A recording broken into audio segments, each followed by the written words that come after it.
So hey guys, we're back for part 3 of the Blade commentary. The final Blade. Yeah, last fight. Yeah.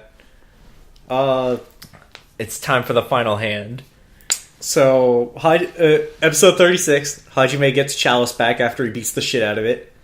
Oh yeah, because Mutsuki remotes it. Right. Man, this is forever ago. You and I had a conversation about, man, it's really funny how Chalice's monster form is just the rider form. It's just a common rider, and I'm like, oh yeah, isn't that all category aces? And it's just like, no, we saw a category ace in its monster form earlier, and it's the Langle one, the tarantula. Then, also in the movie, we get to see the Blade one, and it has a monster form.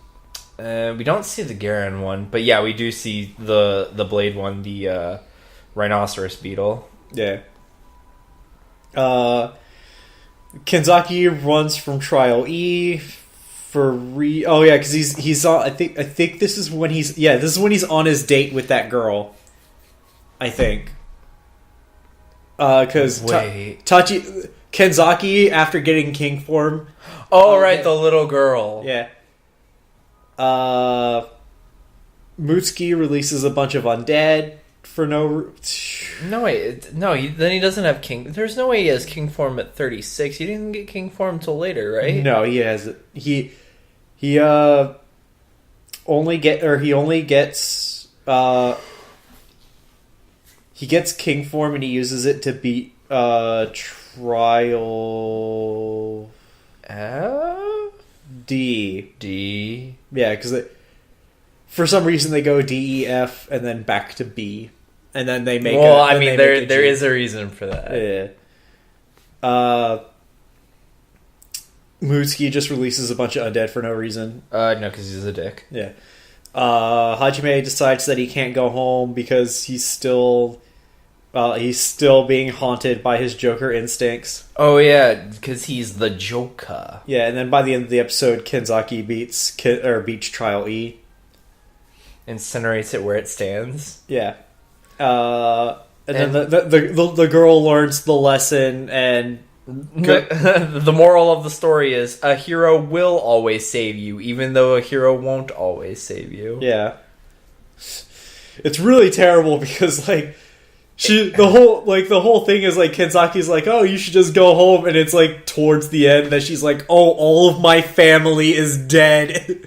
Yeah, it's like, I don't have a home, or she lives with like some offshoot relatives that she doesn't like, and of course because it's Japan, those offshoot relatives don't like her either, or some dumb shit. We never actually get to see them interact or anything. Yeah. But I can only assume, because A, that's how all anime does it, and B, that's how all of Kamen Rider has done it. Where if a child gets adopted by relatives, those relatives are the fucking worst. What are you talking about? Your favorite character has the perfect upbringing with the perfect family. Man, I've forgotten so many characters. Your favorite one? My favorite one, like my favorite, writer? Yeah. Tendo Soji raised by his grandma. Oh yeah, okay. Alright. You're right. You're like, every instance of this, are you literally just blanking on your favorite character right now? Yes, I honestly was blanking, but like, that's an exception, not the rule. Alright, so, Hirosei's dad makes Trial F using the King of Hearts card. Kenzaki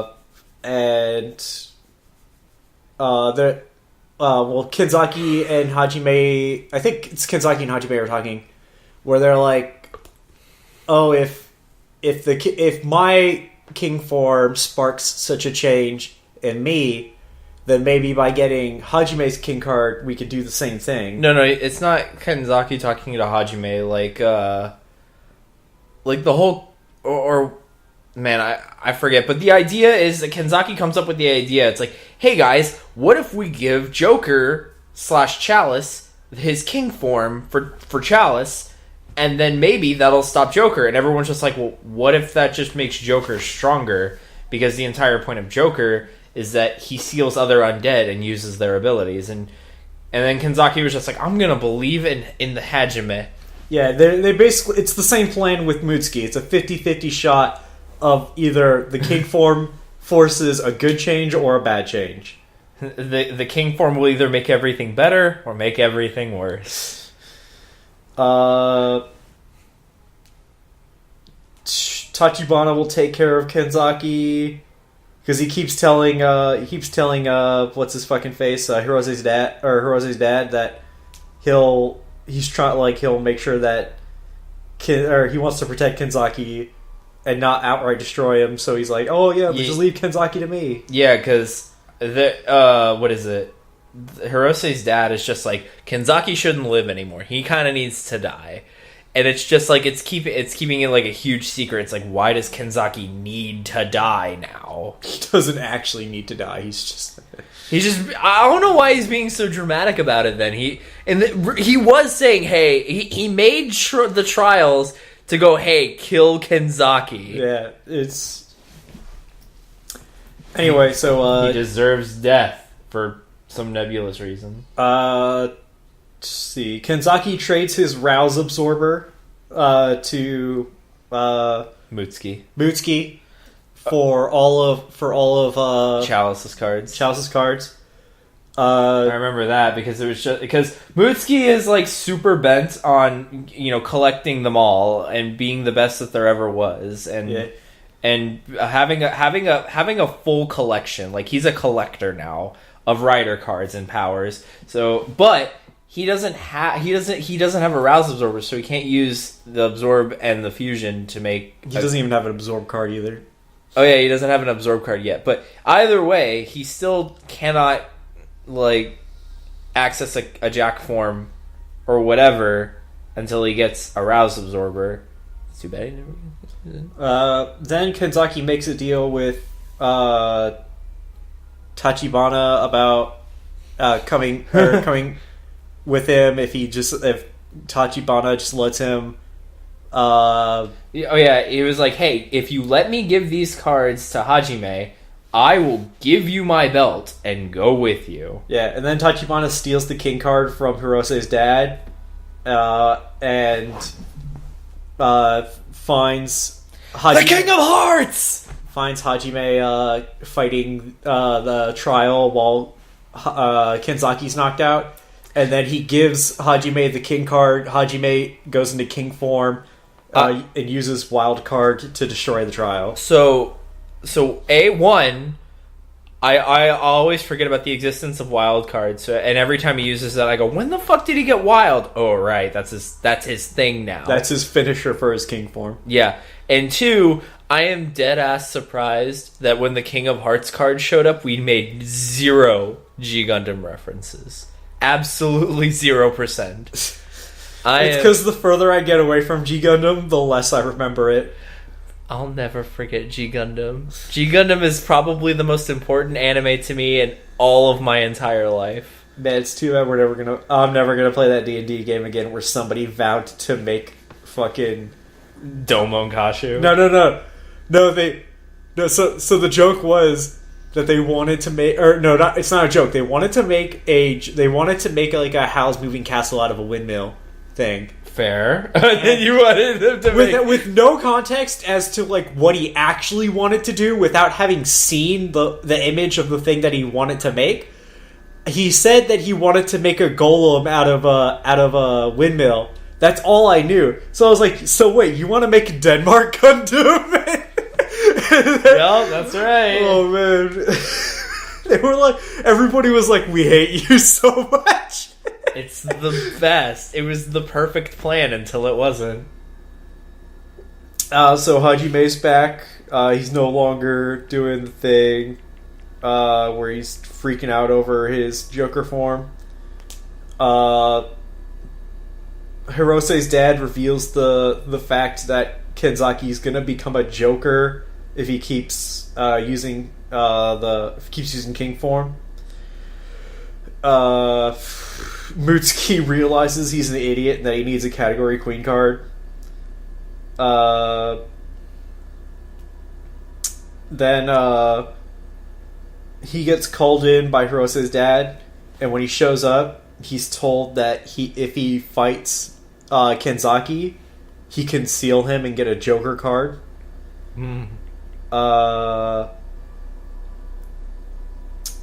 Mutsuki, for whatever fucking reason, for no real reason, other than being a fucking idiot, gives back the Rouse Absorber to Kenzaki.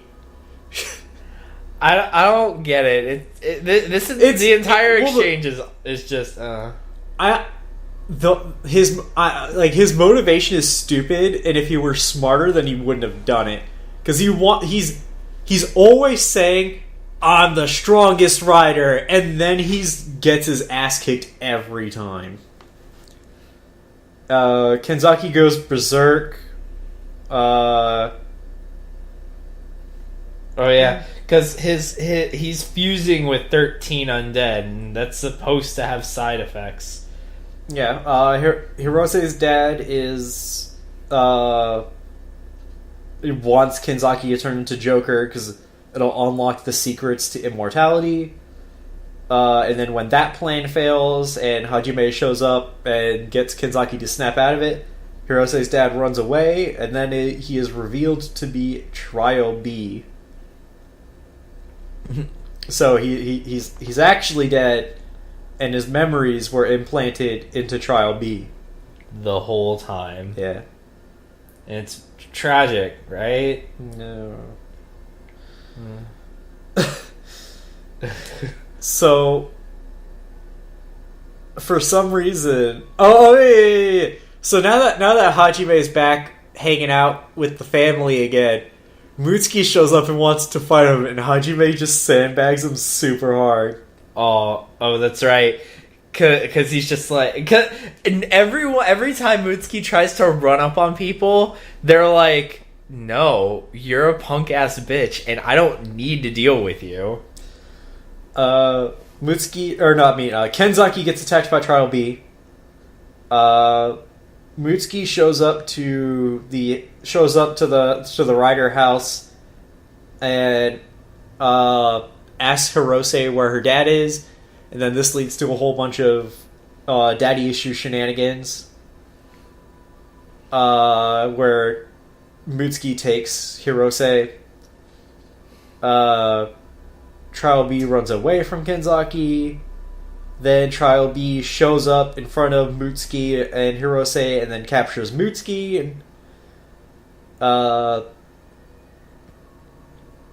when they call Hajime to ask him to help out with the rescuing Mutsuki, he's like, I'm kind of busy. Doesn't say what he's doing. He just says he's busy. Kenzaki's like, alright, yeah, I guess you got things you gotta do too. And then it's just Hajime has to eat cake. Hey, alright. Sometimes cakey is more important than, protecting mankind. Tachibana and Kenzaki confront Trial B, or confront Hirose's dad, and then he turns into Trial B, and then Hirose's like, that's not my dad, that's a Trial. That's a hideous monster that doesn't belong in this world. Yeah. Mutsuki frees himself by henching while he's tied up. Thankfully. Yeah. We get a nice scene of Hajime playing the guitar. Oh yeah, because he can do that now. Yes. Then we get the entrance of Trial G, who beats up everyone. The Club Queen card. Everyone. Or Club Queen. And who's super cool. Yeah. Hirose tells her or confronts her dad and says, "You're not my dad. You're not my real dad. You're just a hideous monster." We find out that Trial G is actually made from Mutsuki. It's a hideous abomination made of half Mutsuki, half hideous abomination. Yes. Then we get Trial G is fighting the Riders and tries to attack Hirose, and then Trial B jumps in the way and sacrifices himself.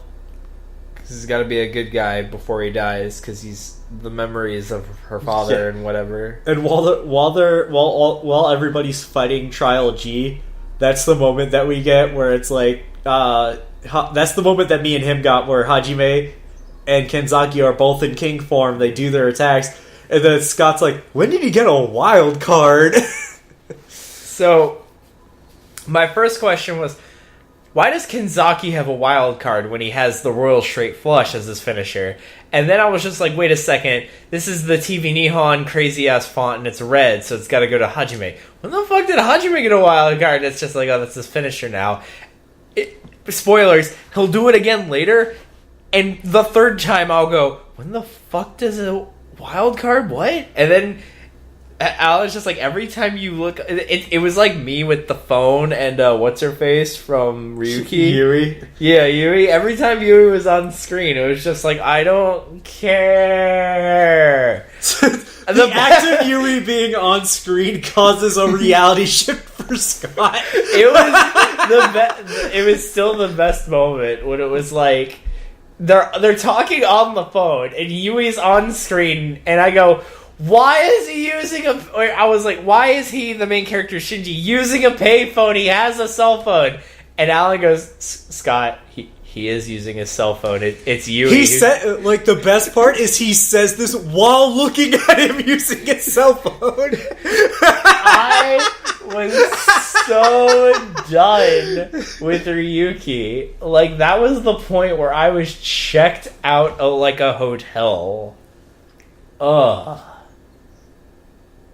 Anyway, what's next? We sacrificed the father for the blood gods, and acquired a new moral lesson that you should, I don't know, give a shit about your parents or something. We find out from Tennoji, who's the new antagonist, the new final boss, who tells us that this this rock that he has inside of his is God. Is in charge of the battle fight. Is God. He likes to sniff it and lick it in his spare time. Yeah. Because he gets really intimate with it. Oh, he gets super close to it, and I'm like, if he literally sticks out his tongue and licks it, I would be 0% surprised. I honestly hope that that's a blooper. Like they're fucking, like, they're doing the scene on set, and the actor is like fucking around. He's just like, we'll just do the scene again. He just sticks out his tongue and he licks it. And I'm really hoping that's a blooper. And they decide that no, it's not. Like, they would have wanted to put it in but couldn't. They were just like, no. We get Mutsuki's girlfriend finds him. All right, she's a character, of course. Kotaro? Yeah, Kotaro goes to a publishing company because he wants to publish his articles on Kamen Riders. But then it's like, then he's told that he's not allowed to, and he goes, "Wait, does this have anything to do with Tennoji?" And then they're like, "Don't say that name ever if you want to live." We get the introduction of the final king, who is the Garen one, the one of diamonds. Yeah, the stag beetle. The stag beetle. Yeah. Fuck. He's talking to the Queen of Clubs, Tiger Woman, and he's explaining that this isn't the same battle fight as the one that they did like 10,000 years ago, and that this battle fight is meant for the riders and not them. So, because they can't seal the, because they can't, or the monsters themselves can't seal each other. Nope. Because who says it? What's his name? The king. Yeah, he says, "Haven't you noticed how the rock doesn't show up and seal the other monsters when you beat them?" Yeah. And then he ends it by saying that the whole battle fight's run by, or this time around is run by a human.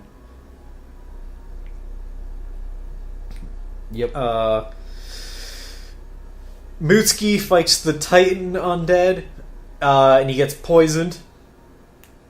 Hajime fights the king or the king guy. Then we get a bit where it says rice balls are good.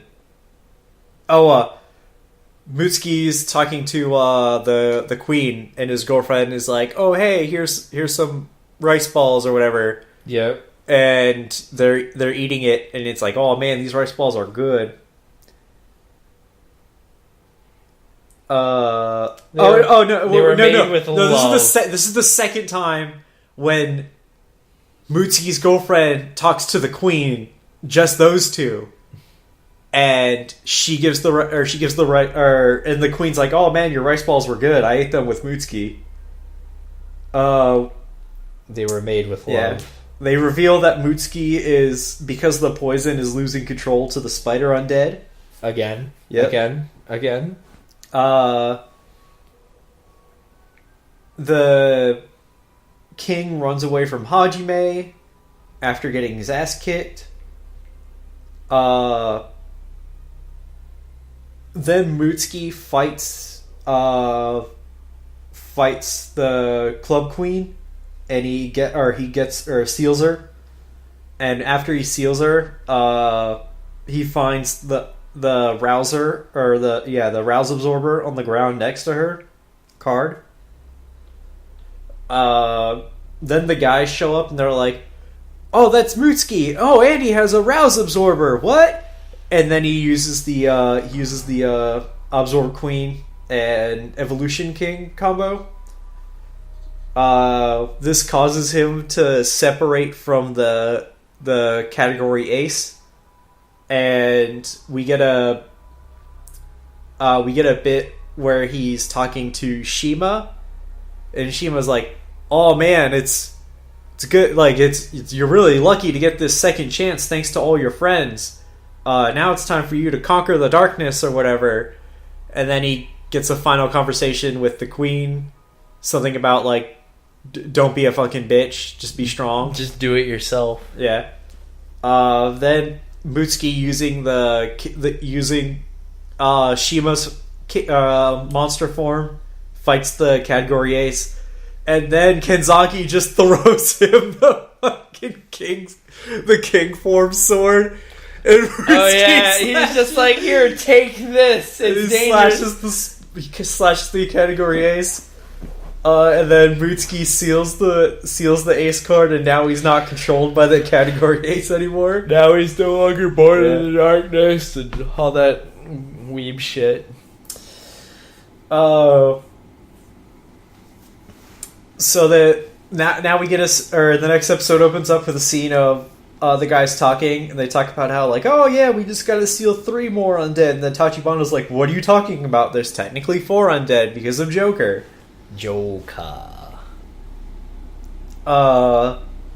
As expected of Joker-kun.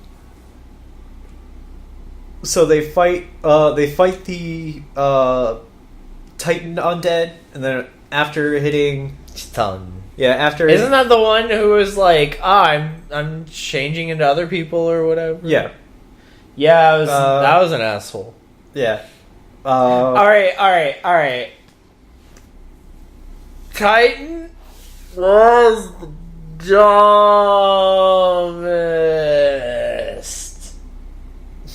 No, what are you talking?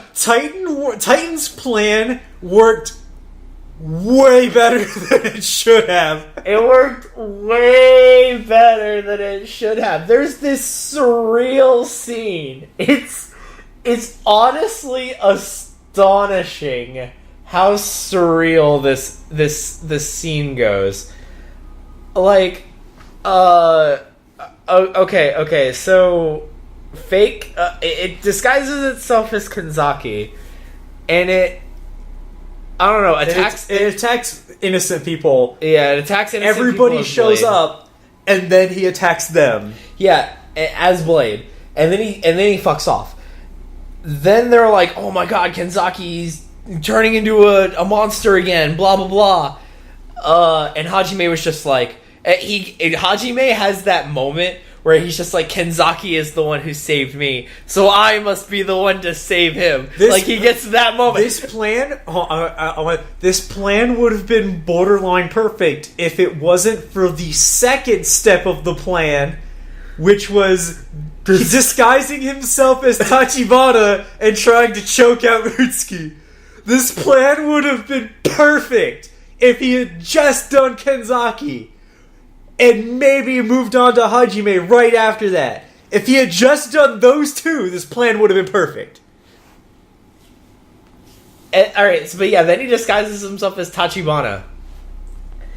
And he has Tachibana try to choke out Mutsuki. So then Mutsuki was just like, Tachibana was the only one who believed in me when I was falling into the darkness, or whatever the fuck. So I have to save him. So they meet under a bridge. No, who are they chasing? They're chasing either Kenzaki or Tachibana. They're chasing one of them. No, they're chasing both. They're chasing each one of them is chasing another. Right. So they're chasing them. And then they end up under a bridge. Mutsuki and Hajime intersect at a bridge, and then Kenzaki shows up, and then Tachibana shows up, and then I'm like, there is no way that would have happened like that if. And then all right. Here's where the scene like dips into insane territory. So Mutsuki and Hajime are going on about their things, and it's like and Hajime goes, I will make sure that you don't turn into a mindless monster, and Kenzaki literally goes, what are you talking about? I'm not being controlled by an undead. And Hajime goes, shut up, and decks him in the face. And I'm just like, what? And then Mutsuki like punches. No, he doesn't punch Tachibana, but he's saying that kind of thing. And Tachibana's like, what the fuck are you talking about either? And then Hajime and Mutsuki henshin. It's not Kenzaki and Tachibana protecting themselves henshining. It's Mutsuki and Hajime on the offensive henshining. And to Tachibana and Kenzaki's credit, they don't immediately henshin right away. They dodge a couple of hits. They're dodging for like, I don't know, a minute or whatever, 60 seconds before they henshin. But in that time, they're like, stop attacking us, we're not evil. And then they're like, and then they realize that if they get hit as normal humans by a rider, they'll die. So they henshin to protect themselves. And then, while they're fighting, Hajime goes king form. Of all things. Like, Hajime wants to fucking kick Kenzaki's ass without understanding the situation whatsoever. No. The thing is, they have a perfect understanding of the situation from their point of view. The problem is that the thing with Titan is technically two undeads that are melded together, and he has two abilities. One of them is an anti-undead poison or whatever. It's a poison. It's a poison. It's what it's supposed to do is if a rider is hit by this or is infected by this poison, it makes it so that they start losing control to the whatever undead that they use to henshin. They're category Ace. Yeah. So and that's what Hajime and Mutsuki are working under the assumption of. That they got hit by the poison. Titan's other ability is the one that we were saying earlier, which he can just turn into other people. He can just shapeshift or whatever. And what he's been doing is going around shapeshifting and all right, I understand it. Like from their point of view, they're working under the assumption that they're poisoned and they gotta get punched in the face enough for the poison to go away. Unfortunately, poison doesn't work like that. The cure for the poison does not work like that. That's how Mutsuki cured his poison. No, it was no. He had to do some like bullshit with the fusion card and whatever. All he had to do was fight and reseal his category ace. Yeah, but that's not what they're doing. That's literally not what they're doing. Hey, if Mutsuki can cure his by fighting, they can cure that by fighting. Yeah, but it's contextual to who their opponent is. So anyway, after fighting, they're like, "Oh, Kenzaki and Tachibana win the fights." Yeah. All right. So what does baffle me was Hajime going king form. Like holy fuck, Hajime, chill the fuck out. I was okay with the king form thing. It was the initial henshin that I had a problem with. It was the punch in the face that started it for me. Like Kenzaki literally says, "I'm not being controlled by any undead," and Hajime just like says, "Shut up," and punches him. I'm pretty sure he just says, "Shut up," and punches him. Like he doesn't say like I mean he said more things before and a little bit after, but like in response to that statement was just "Shut up," and punches him, and I was just like, "What's going on?" Like I understand it, but like I didn't understand it. See, if there was a smarter person in this group, they would have been like, now before we go off. No. Wait. I hold on. I would assume that Tachibana is the smart guy of the group. He was probably like, all right, everyone is bad at communication. No one will ever say, "Wait, hold on, guys, let's chill for a second." I'm taking away Tachibana's credit to be a smart person, because in the next episode, oh, you're right. Fucking so. I was gonna say if there was if any of these people were smarter than not at all, they could have come up with a plan of just all of them hanging out together until they solve the problem of the fucking. Then we would have had the scene of like, wait, why am I getting this? I'm getting this undead signal over here, and then they show up and they all show up together, and then be like, wait, why is there another Kenzaki over there? It's really weird. That's not how that works. Kenzaki, what are you doing over there? and then you know that's what they would have said. Kenzaki, what are you doing over there? No, better. But instead in the next episode, what happens is Mutsuki is following around Tachibana and Hajime is following around Kenzaki.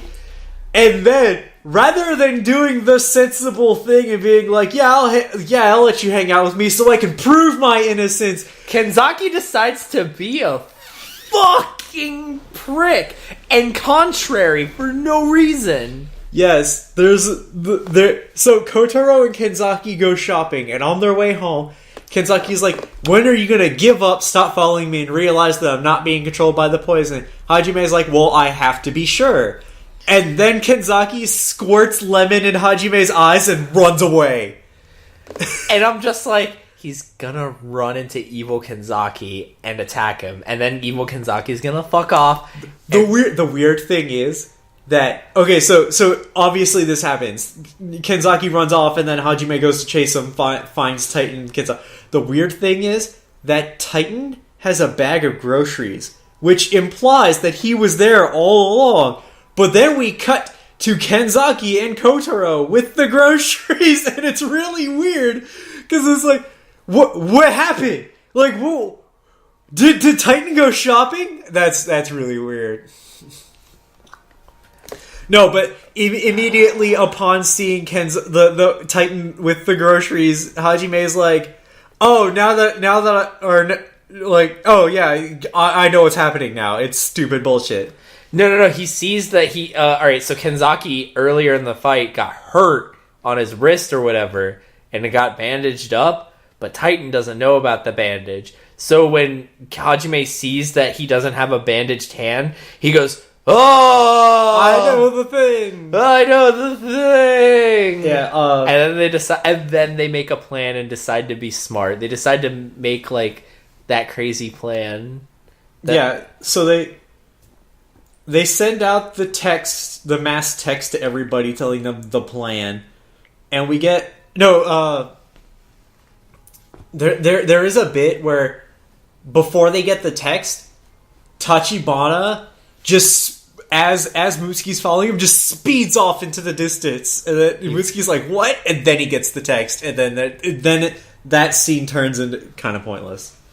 And then we get, like, the crazy plan of them pretending to follow the plan of Titan, of fighting each other. But then, like, what was it? Who have they grabbed? They grabbed Kenzaki, I think?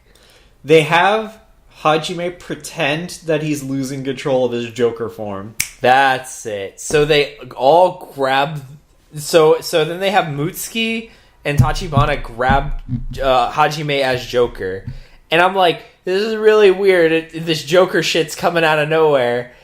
And then Blade goes or Kenzaki is gonna, strike him. And it's Mutsuki and Tachibana are on either side of him, like holding him. So Blade's gonna come down and slice him in half in the middle. And he's like, I can't do it. Then Titan jumps out to do to get the finishing blow on Hajime, and then they're like, plans. They're like, all right, plan worked. Push Hajime out the way, and then they grab Titan, and Hajime's like, the plan worked perfectly. And then he changes from his Joker form back into either his normal form or his human form or Chalice or whatever. And they were like, "Ha, yeah, we knew you were trying to fuck with us, but we fucked you." Yeah. And then they king form and kill him. No. No? They're slightly more than that. Oh. So they're gonna do the finishing blow on him, but then he escapes. He runs away, and then they're trying to chase him, and eventually they come across Amane, who's like, "Oh, this scary monster attacked me and ran that way." And as they're all like, "Yeah, we're gonna go that way," Hajime's like, "Nope, that's not Amane. That's Titan." And then he attacks. Then they beat him up. Oh yeah, everybody tosses Kenzaki a card while he's in King form, and he does the 4 of a kind attack. Yeah, like that was odd because that's the only time they ever do it. Yeah. And then they seal Titan, and they get the Thief and the Poison cards.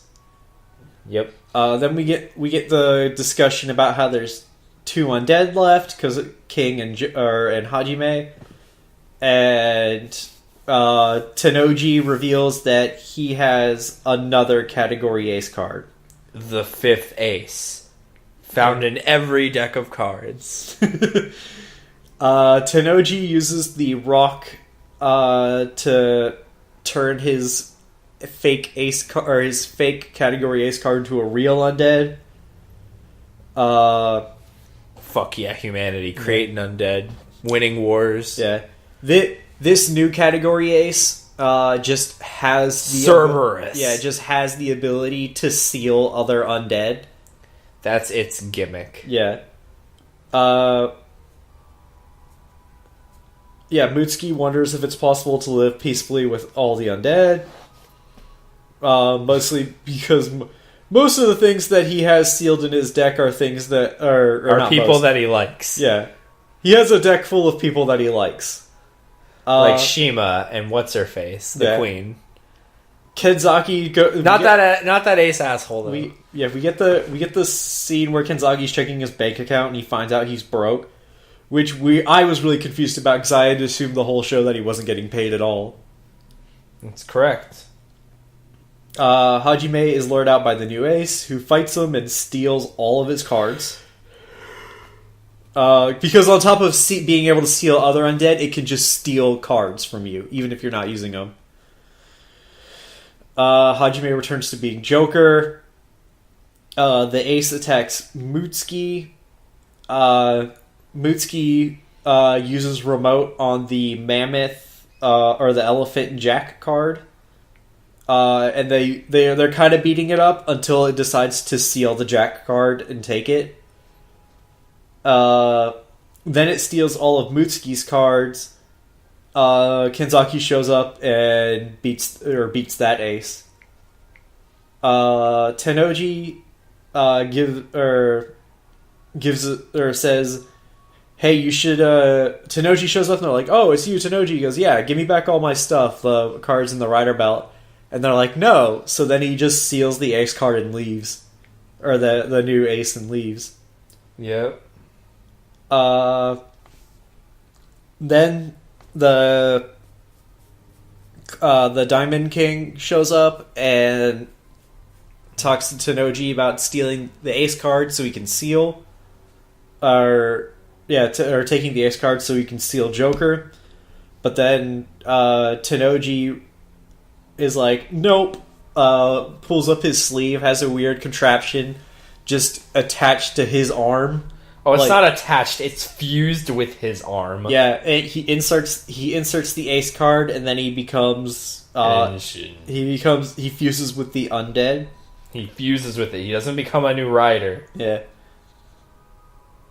Then he explains how he wants to win the battle fight and become a new god.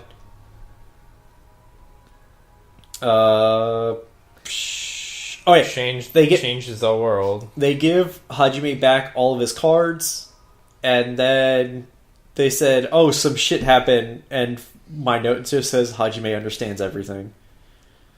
I have no idea what that could mean right now. Yeah. So they all go to confront Tennoji, and Tennoji's like, we get this scene where they all rode their motorcycles together. Then they all stop, and Tennoji's limo is behind them, and they're talking to Tennoji, facing away from him, wearing their helmets. Yeah, and Tennoji's like, "Oh, I want to use the power of God to recreate humanity because this humanity fucking sucks dick." It's that kind of deal. Just start over from zero. Yeah. And him as the God King. And they all have their exchanges about then they all have their personal exchanges, and then they all drive off while facing away, wearing their helmets. Then they all drive off, turn their motorcycles around, and do a 4-person henshin, which is the first and only time we get it in the entire show. Which was great because I was waiting for it the whole time. They beat up Tennoji, and then Hidabu. The king shows up, and he's like, "Oh, I came here to help you guys." And then after they win against Tennoji, then the king kills Tennoji and takes the ace card. Oh, it's not just that.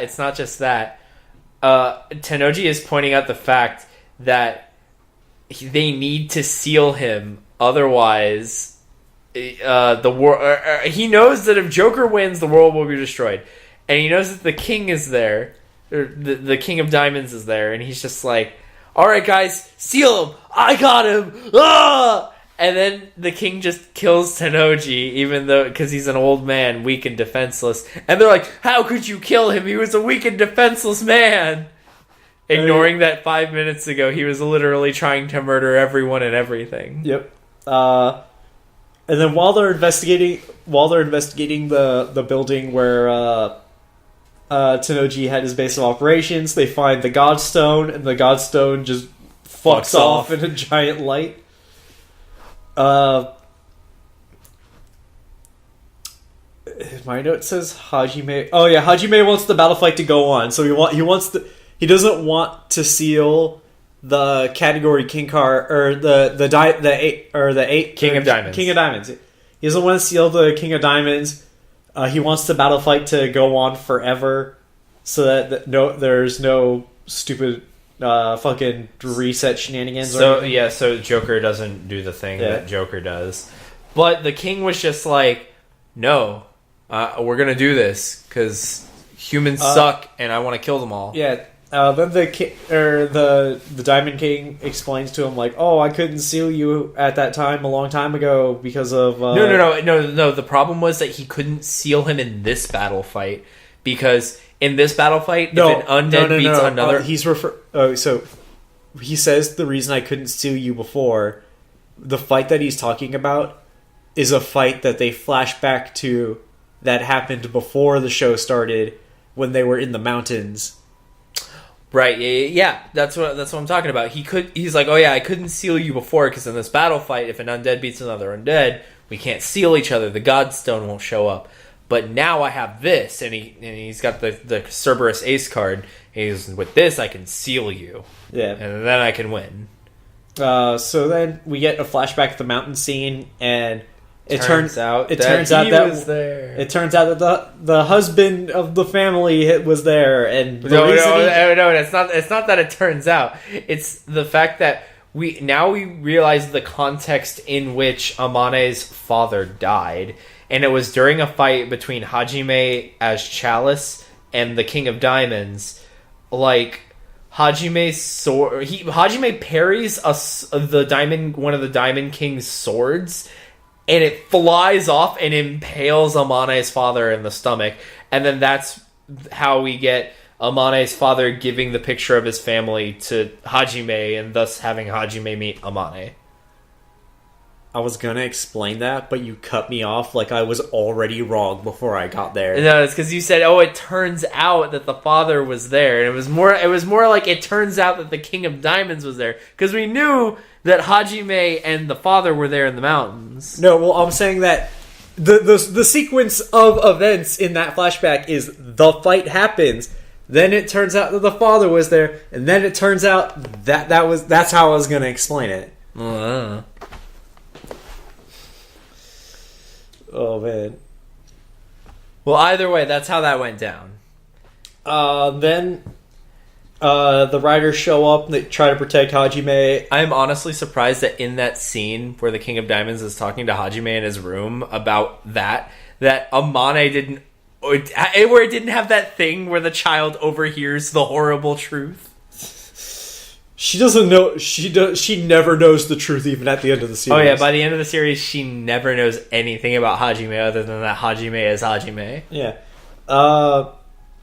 Nothing about Joker. Nothing about the writers. Nothing. Yeah. The king throws the ace card at Hajime. Kenzaki jumps in the way, and it ends up sealing his category ace card, which. Just a category ace card. It's just a category ace. Nothing special. It's like it's an exchange where nothing happens. Oh man. No, something happened. Kenzaki is not Burrito right now. Then they take Hajime and get him away from the king. And they talk about it's Mutsuki and Tachibana with Hajime, and they talk about a plan in which to unseal the human undead, and then they'll seal Hajime and the king card, making sure that the battle fight ends and that humanity will stay. Will once again reign supreme. Yeah.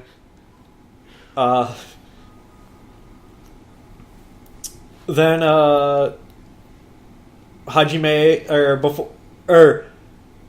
Musuki doesn't want to enact this plan, and oh god, I'm just super upset about this. Musuki doesn't want to enact this plan. Tachibana knocks him out, and before Tachibana can attack Hajime and seal him, Hajime gets a call from Amane on his cell phone, who's like, "Hey, my birthday's gonna come up, blah blah blah. What are you doing?" He's like, "Oh, I'm preparing a surprise for you." Yeah, me, Kenzaki are gonna be there, and everybody else. And it'll be great. Yeah, she's like, it's gonna be cool." Then Tachibana leaves. He fucks off. Goes and fights the king, and then sacrifices himself to seal the Diamond King card. I was upset because, alright, so in the beginning... you had a conviction. I was like, everyone needs to get all their power-ups. Like, that's just how this works. And then Alan literally tells me Tachibana never gets a king form. And I go, what? Why? And he goes, it's a spoiler. And I'm like, it's because... And then this happens. I'm like, it's because he dies! No! Tachibana is like one of my... is probably my favorite character for this series. Yeah. And because Hajime is the last undead standing, the Godstone shows up and starts the reset. By the way, the reset involves summoning all of the cockroaches. Because, you gotta... It has to have something. Alright, so they say the Joker has no animal connected to it, but him and all of the minions that spawn from the Godstone to wipe out the face of the planet are very cockroach-themed. Yeah. I guess cockroaches are the end-all, be-all, true final life form. And this is the part. This is the weird thing that makes the whole like Hajime's existence fall apart for me. Is I had forgotten that, or because it's right now they reveal that Hajime doesn't technically, his job isn't as winning as Joker isn't to technically destroy everything. It's to just destroy. It's to destroy everything so that the battle fight can restart. And the reason why I have a problem with this is that why out of the options is there a reset button?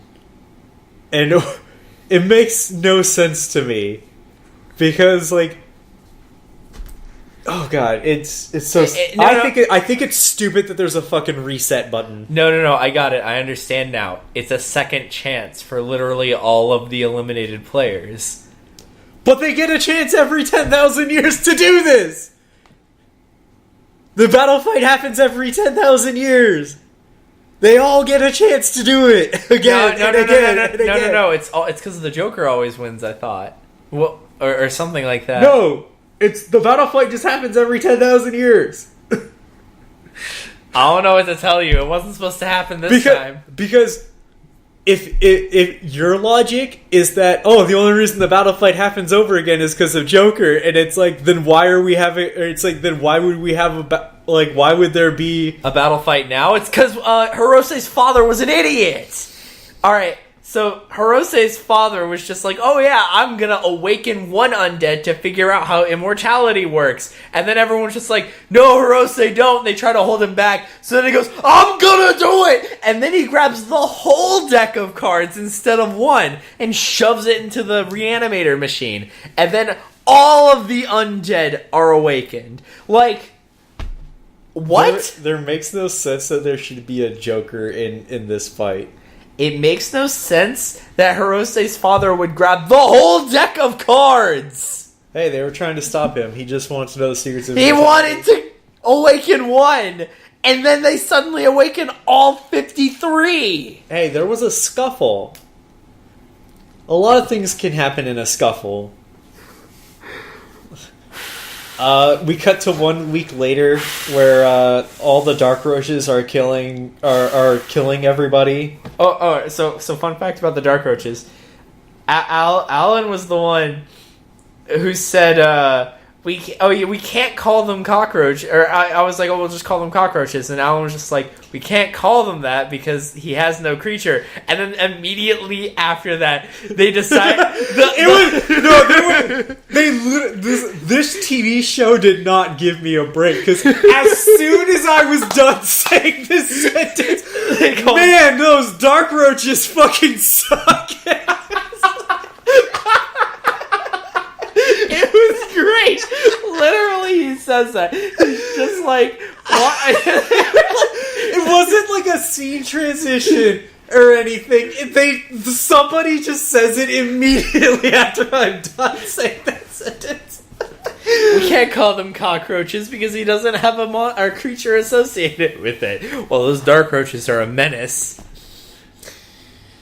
So then we get a conversation between Mitsuki and his girlfriend where she tells him that she doesn't want him fighting all the cockroaches or whatever.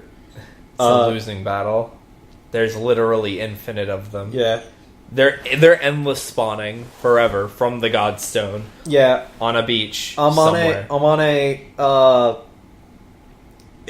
leaves that, or so they're hunkered down at the house, because that it's the more centralized location to protect themselves. Right. And then Amane runs out or leaves the house to go to the cafe, and she's attacked by all the dark roaches, and Hajime tells the roaches to not attack Amane. He kills all the dark roaches, and then he tries to kill himself when he realizes that he's just going to spawn more dark roaches. But he can't. Yeah, because he's undead. He cannot commit the seppuku, the honorable suicide. Oh, you know what he should have done? He should have like took a card out, threw it up in the air, then tried to kill himself. Then his buckle would have opened, and the card would have fell on him and sealed him. Nope. If only. If only. You know what? Kenzaki says that he's not, or Kenzaki and fucking Mutsuki show up. They say that they're not going to seal Hajime. And then Hajime is like, "Oh, you have to seal me because there is no other undead."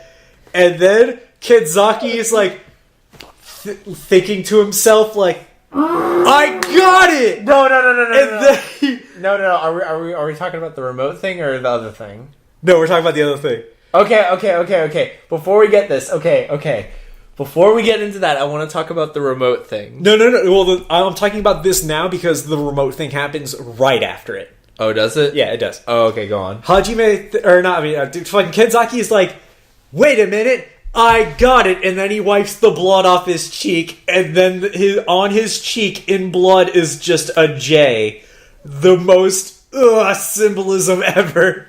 Okay. Can we talk about the remote thing now? Now we can talk about the remote thing.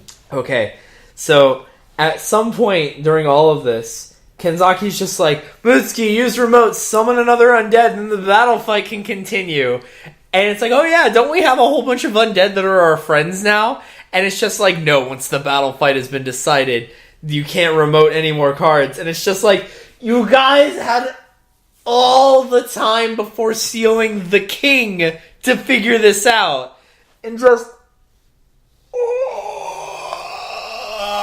remote, literally. If anybody had been smarter than Not At All, rather than do as soon as Tachibana came up with the plan to remote the human undead and seal everybody else, anybody who thought about it longer than Not At All could have came up with the plan of, if we just remote one of the two undead that we have that don't want to attack humans, that aren't the human undead, then we can have the battle fight go on forever, and we don't have to seal anybody. Why couldn't they remote the human undead again? I don't remember. Because Mutsuki said no. To remoting the human undead? Why? Yes. That might be... No, the thing is, the plan was to remote the human undead and then seal Hajime and the king, and thus would end the battle fight. But Mutsuki didn't want to seal Hajime, so he didn't remote the human undead.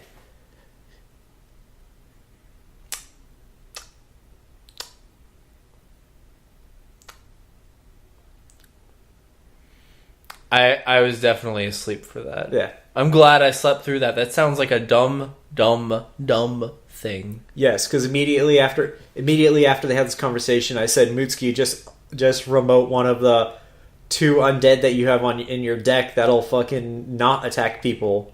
Like Shima. He was a pretty cool guy. Yeah. The only reason Shima got sealed was because Mutsuki was evil. Yeah. But Mutsuki will never be evil because he conquered the ace card. Yeah. So Shima doesn't need to be an evolution card anymore. Yeah. Plus Mutsuki doesn't even have a fucking rouser, so he can't use it in the first fucking place. It's not... He was never... He didn't even get a Jack form.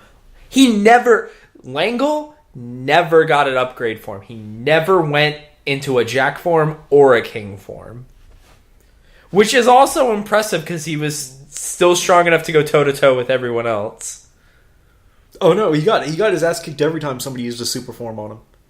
And I mean, he was going toe-to-toe with undead, with later version undeads, mostly. Mutsuki tries to seal Hajime. Hajime beats him and says that Mutsuki will never be able to seal him because he's just not strong enough. Only Kenzaki. Yeah. Mutsuki is recovering at the hospital. While Kenzaki is out fighting dark roaches, the chief shows back up.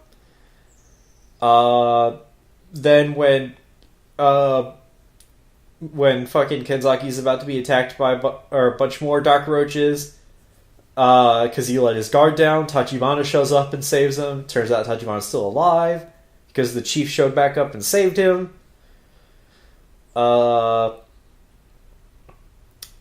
They talk about how they have a conversation about how Kenzaki needs to go beat Hajime and seal him so that the thing stops.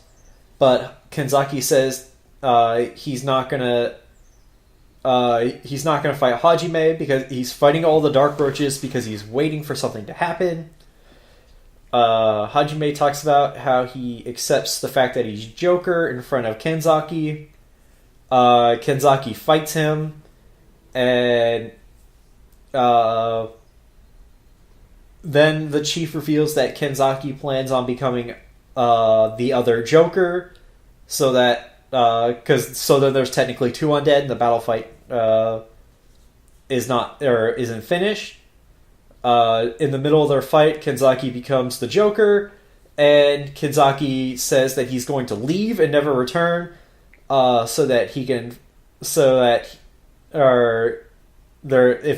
as long as Kenzaki and Hajime are in the same general area, there's always the chance that one of them will go berserk and or fight the other to seal him and end the battle. Then that's the end of the series. Before we watch the movie, we watched the Hyper Battle video. It opens with Kotaro having the blade belt and the card. He's trying to write his little novel or whatever. Using their real names, even though he said he wouldn't. Yeah. And Kenzaki shows up and says, "Hey, stop stealing my belt, my belt to my card." This is like the umpteenth time you've done it. That doesn't happen yet. That doesn't happen until the fake Kenzaki goes into Hirose's room. Fake Kenzaki shows up and he's wearing a scarf, and it makes it super obvious that he's not the real Kenzaki. And he's not talking either. Yeah, and then after he leaves, the real Kenzaki shows up, and he's like, "Kotaro, what have I told you about stealing my belt and my ace card?" And then Hirose gets mad at Kenzaki because he walked into her room. Yeah, or something. Kabi Kenzaki walked into her room or whatever, and then. But anyway, then they get the signal that Undead though. Yeah, Undead's there.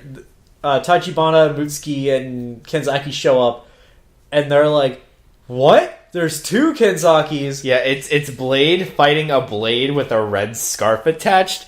And Mutsuki goes, "Don't worry, I know which Kenzaki's the real one." And he, without henshining, in his normal form, pulls out the Langle club. The Langle club. And he goes, and he brains Kenzaki. Yeah. Kenzaki. And he goes, "Ow, why'd you do?" He was like, "Ow, why'd you do that? That hurt." And I go, the only thing that would make this even dumber is if Tachibana pulls out his Garen gun, and then he pulls out his Garen gun. And then Tachibana's like, "I know which one's the real one." And then he attacks the real Kenzaki. He attacks the real Kenzaki. And I go, guys, you literally have a 50-50 shot. And one of you attacked the one without the scarf. By process of elimination, there's only one other target. Clearly, that scarf is invisible to everybody. Honestly, if that scarf wasn't there, I would have had zero problems with any of that. Then Hajime shows up, and Hajime says, "Don't worry, I know which. I'll figure it out." Hey, or was it? Did he say Blade or Kenzaki? I said Blade. Yeah, he's like, "Hey, Blade," and one of them, the one with the scarf, reacts a fraction faster. Not even a fraction, like a full second faster. And he goes, "That's the one you need to kill." So then, Hajime walks away. So then Mutsuki and Tachibana pull out cards and they throw them. Mutsuki throws him remote, and then Tachibana throws him Gemini. So it starts off so that Kenzaki has time to do all this stupid bullshit that he's about to do. He remotes 2 cards to fight off Fake Blade. So he Gemini. So he summons another copies of himself. Then they both activate. I want to point out that this is not how Gemini works. No, this is not how Gemini works. So then they both shove in Absorb Queen, and then one of them shoves in Fusion Jack. The other one shoves in Evolution King. And then that's both super forms, and then they murderize the undead. And I'm like, why does that never actually happen? And now we get to watch the movie. And then we have the movie Kamen Rider Buredo, The Missing Ace. Yeah. We get this stupid cave scene of Tachibana and who else is with him? I don't know. Some fuck stick. Yeah, and then they find a giant rock, a big rock with engravings on it. We get a fight between Kenzaki and Hajime. Kenzaki wins. We have a reimagining of the final fight of Joka and Blade. Yeah, and Kenzaki seals Hajime instead of enacting the stupid plan to become a second Joker. No, actually, the plan to become another Joker is actually way more brilliant than I would have given Kenzaki credit for. It literally solved all of my complaints up until the series. Why was there no 2 Jokers? Why was there only 53 and not 54? Yeah. Solved everything. I couldn't fucking... You had that question on, like, episode fucking, I don't know, 5, and I couldn't tell you for, like, fucking... Forever? Yeah. I couldn't tell you for, like, 40 episodes why. Kenzaki seals him. It's 4 years later. Hey, yeah, we just skipped to 4 years later. Yeah, we get the introduction of these 3 new characters, and we find out that the undead are still around, and these 3 new guys are using they're new riders. Yeah, the new rider. They're using similar belts to Mutsuki, which has the weird side slot, and then they do the open up thing. They're using they're all using Cerberus Ace cards. Yep, they are Glaive, Lark, and Lance.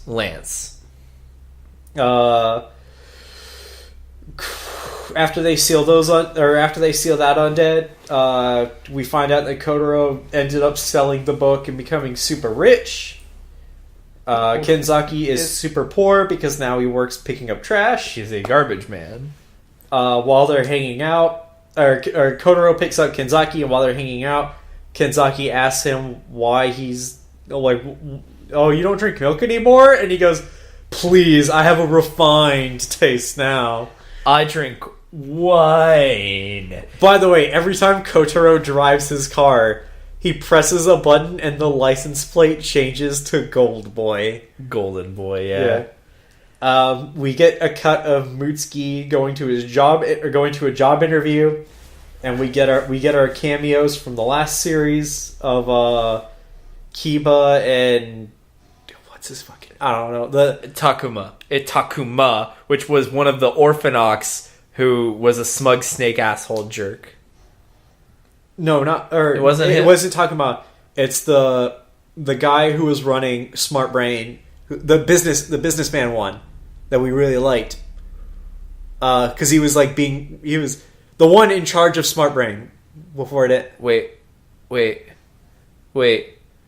Oh my god, are you talking about Flying Businessman? Flying Businessman. Oh my god, Those are the two that are in the scene. Oh, was it? Yeah.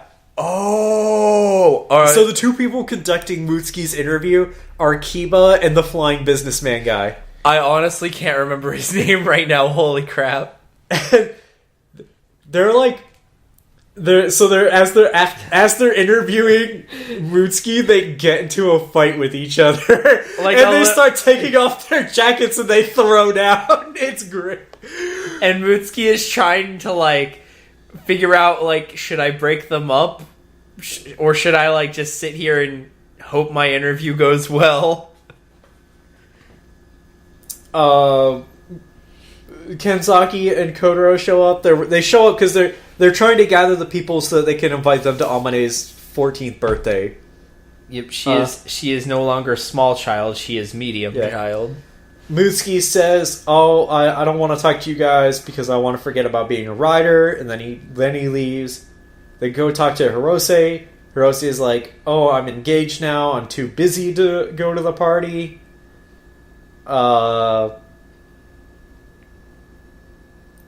Then we get a conversation between Kotaro and Kenzaki, where Kenzaki's like, "Man, even though it's really weird to say, but I kind of miss fighting the undead because I was really happy then and everything was going smooth." And they're like, "Oh, no need for the riders." And then the Ace of Spades undead shows up. The Ace of Spades. Yeah, the new riders show up. They fight off the undead, and Lance drops a card, and Kenzaki picks it up, and then they go to then they have the Amane birthday party, and Mutsuki ends up showing up, and the new riders show up, and Kotaro's like, "Oh, I invite these guys because I think it'd be cool to have the old riders meet the new riders." And I'm gonna and I asked them to help me write another book because continuing Kamen Rider adventures and blah blah blah blah blah. And then they're like, "No, we just showed up because we knew that Kenzaki stole the card," and then they steal it back and they leave. While being pricks about it. We get a scene of seeing 14-year-old Amane stealing stuff. She's a delinquent now. Yes. Second generation riders have mad beef with the first generation for no reason. Because they're pricks. Yeah. They're old. You guys are old men, and you're the old generation. We're the young, new, hip generation. I'm like, Mutsuki's gotta be the same age as you kids. He can't be that much older than you. Amane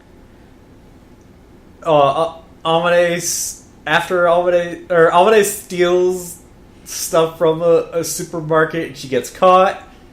Then Kenzaki wacky chase scene. Kenzaki and Kotaro follow the new riders to their base.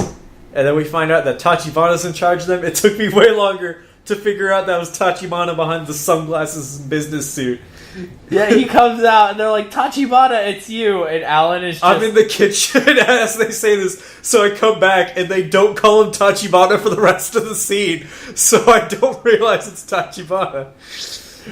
And then, no, it's even better because the way he figures out it's Tachibana is he shows up and henshins into Garen. Wait, that guy's Tachibana? I'm sitting there like, what the fuck? They introduced him as their boss 20 minutes ago. Tachibana, then he reveals the whole, as he was transporting, as him and the chief were transporting the undead cards to a safe location, they were attacked by a second Joker. Which already exists. Yes. And when they're after they're attacked by the second Joker, he releases half the undead. And here, is where I have a problem with the bullshit that's happening in this movie. Oh, okay, go for it. They reveal that there is a second Joker. Uh-huh. And so what does the second Joker do when it wins? What does the second Joker do when it wins the undead battle? Because it technically won. It did. He was the last unsealed undead. Nothing happened. Maybe that's what he does when he wins. The literal nothing.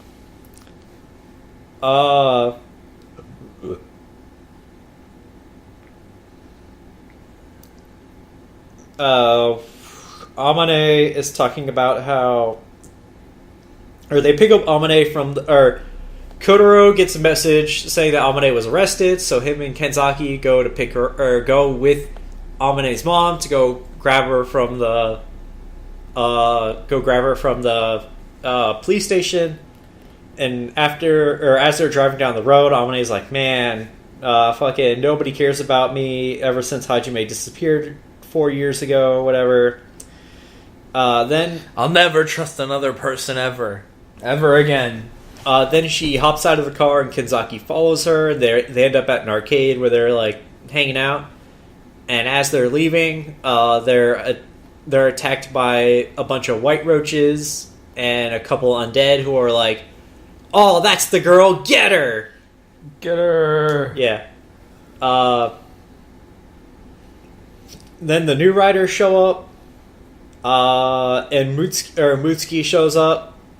Or the new riders and Mutsuki show up, and as they're fighting, Tachibana shows up, henshins, and goes into Jack form, beats the spider undead, grabs the card, and pulls out the Lango belt and throws it at Mutsuki. Just has the Lango belt on his person, despite not knowing that that specific undead would be there, or knowing that Mutsuki would be there. Hey, he's doing the same thing I would have done. He just would have been ready. Just ready forever. Yeah. Alan, why do you keep carrying the 15 belts with you to every fight? Just in case one of my friends show up. You never know. Just in case I need to let someone reacquire their rider powers. Yeah.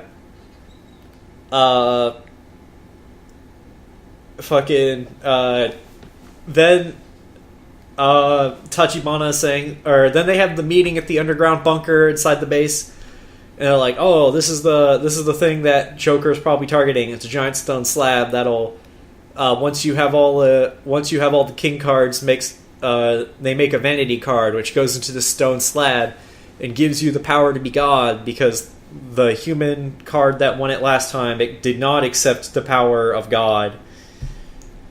Because fuck yeah, humans! Yeah. Oh man, I would have loved it if there was a human hype man in the series. Like just someone going, fuck yeah, humans, like all the time. Yeah. You're damn right we won 10,000 years ago!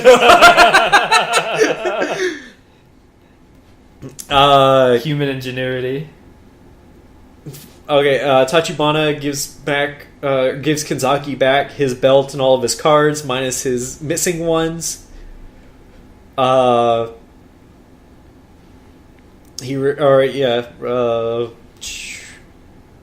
that, talked about it.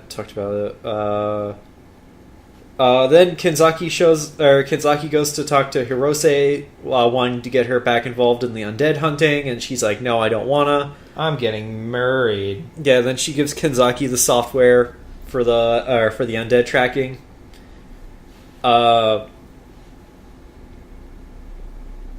Mutsuki seals the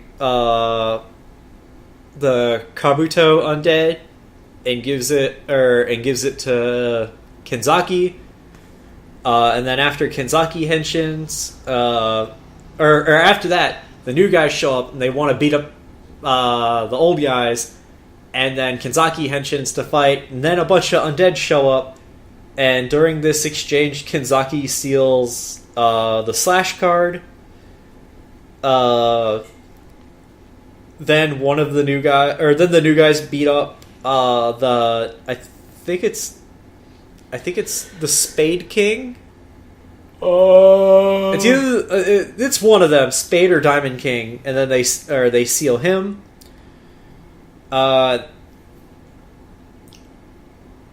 Junichi then has a conversation Junichi. with whatever. Junichi has a conversation with Kenzaki, apologizing for the whole like being assholes thing. He's not sorry. And Mutsuki shows up, goes, "Oh, don't believe his lies. I saw him speaking undead to the king card before he sealed him."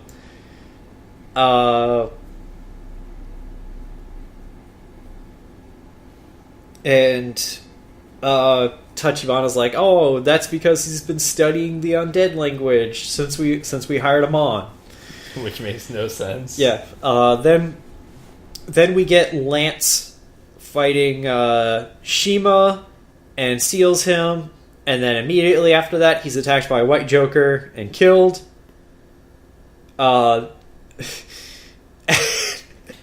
Immediately after this, they throw the red herring of the girl or Lark being the White Joker and taking all the king cards. All right. So I'm gonna say it right now. I fell for it. I fell for it the whole time. Fell for it immediately. The best part is as soon as the scene happens, he goes, "Man, I wasn't expecting that." And then as soon as he's done saying that, every time, because this happens multiple times throughout the movie, every time Scott says, "So he's the White Joker," they immediately reveal that person is not the White Joker. Because every single time. Because immediately after he goes, "Oh man, the girl's the White Joker." Because the first they throw out that Junichi might be the White Joker, and with the whole undead speech. Then they have a scene in which where fucking Mizaka or Lance beats the king. That White Joker shows up and he gets beaten. And then after he gets beaten, the girl takes the king cards and runs off. And then when they show up and say, "Oh, Misaka was attacked. Maybe there's a traitor in our midst. Wait, where's the girl?" And then they hear the girl scream and they show up and she's dead. Then I accidentally hit the mute button. Then she's dead and they're like, "Oh, so it wasn't her." Oh, it was great. It was surreal. Then we cut to the next day, and Amane is attacked by the white roaches again. White roach. Kotaro crashes Hirose's wedding. And they have a talk about like friends and obligations about fighting the undead and stuff. And then so she runs away from her own wedding. They get into Kotaro's car, and when he hits the button to swap out his license plate, wait. You're skipping a few things, a few important things, like like the fact that the reason she runs from her wedding is because they figure out the identity of the Joker. Yeah, well, whatever. And then and they figure it out based on the cards that were on the corpses that were there. You and I spent far longer trying to solve this mystery than it did Hirose. I just want to point out. I'm just saying we thought of what we could, and we figured out. The thing is, when I even like I had known walking into this movie that Junichi was the White Joker. Yeah. Because I had you know how I told you during the Blade show that they kept throwing out trailers for the movie, and then that's how I got spoiled how what King Form looked like before they put it out, or before it showed up in the show. Does one of the trailers have Junichi turn into the Joker? Yeah, it does. That's as bad as Terminator Genesis.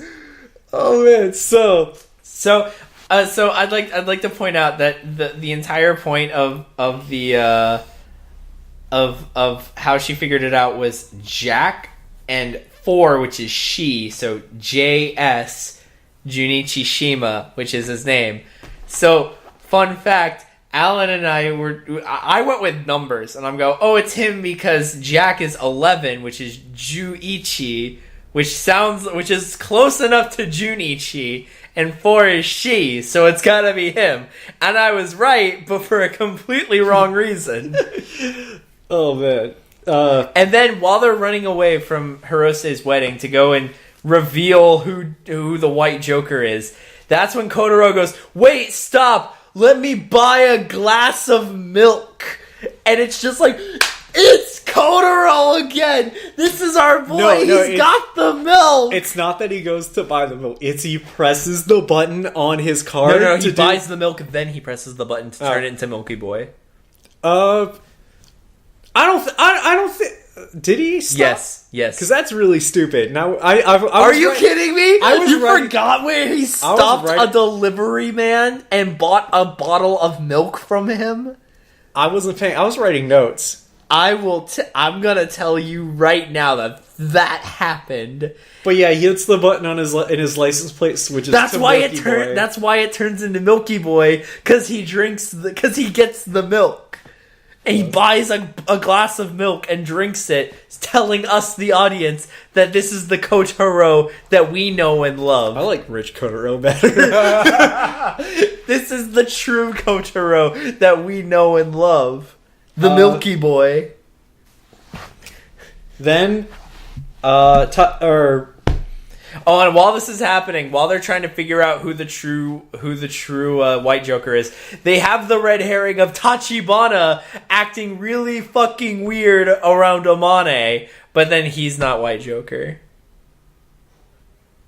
That's the impression I got from like the camera angles and the mood setting, was that Tachibana could have been white Joker, but I'm like, what? Not Tachibana's white Joker? Why is he being super weird or Amane?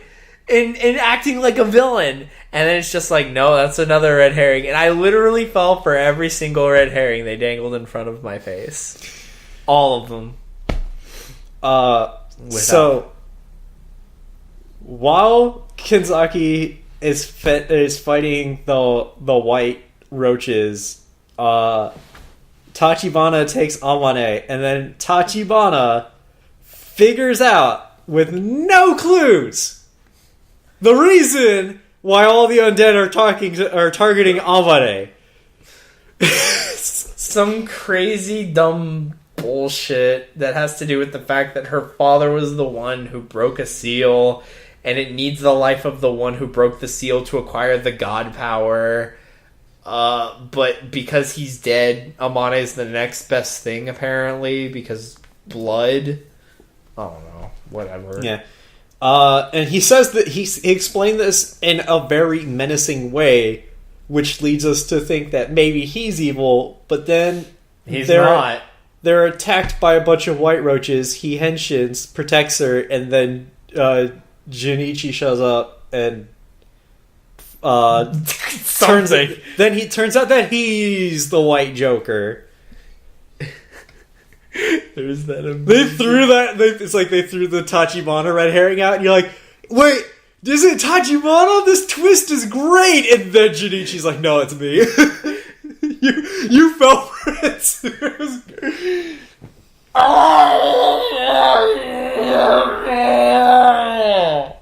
So while the riders are fighting Junichi to protect Amane runs off, and she's attacked by more white roaches.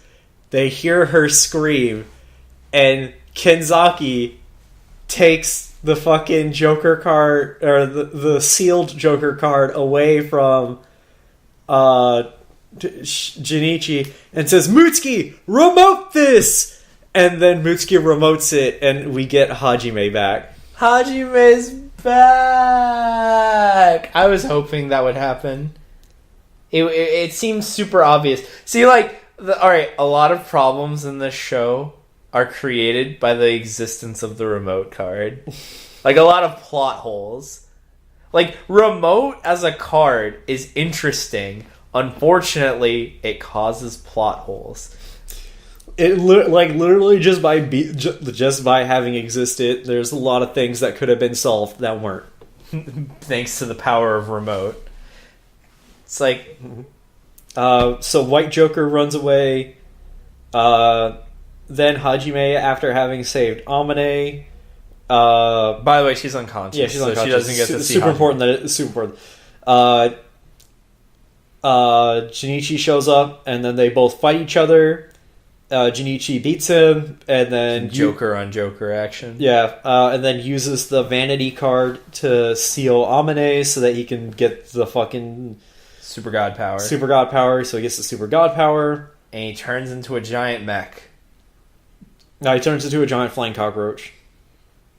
That's definitely not a cockroach. It's definitely not a mech, I can tell you that. It looks kind of like the final boss of Persona 5. Give or take. Definitely take.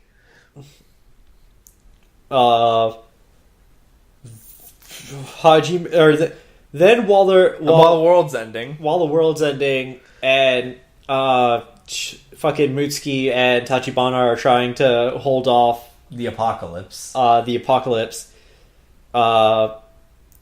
go to the stone, Hajime and Kizaki go to the stone, and they go, okay, here's the plan. If we can take away his power by opening the seal to the vanity card, and Kenzaki, you swap places with her, so then you swap places with her, and then I'll destroy the card because we don't want to kill Amane when we destroy the card.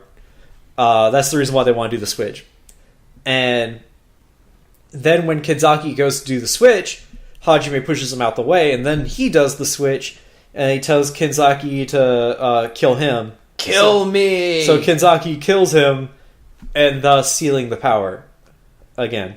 Yep. So then we get Kenzaki turning into king form and killing White Joker in the god power. Yeah. Some pretty punk-ass god power, I'll tell you what. Well, he didn't have it anymore when he died. It's some punk-ass god power before that anyway, I'll tell you what. Then the movie ends with Amane saying, like, oh, I had a change of heart because I had a dream about Hajime. It was like... I had a dream that Hajime protected me like he always said he would. And then he would have been super upset if I had to see the person I became now. Yep. So then we have a Christmas party, birthday party, because all they had was Christmas decorations.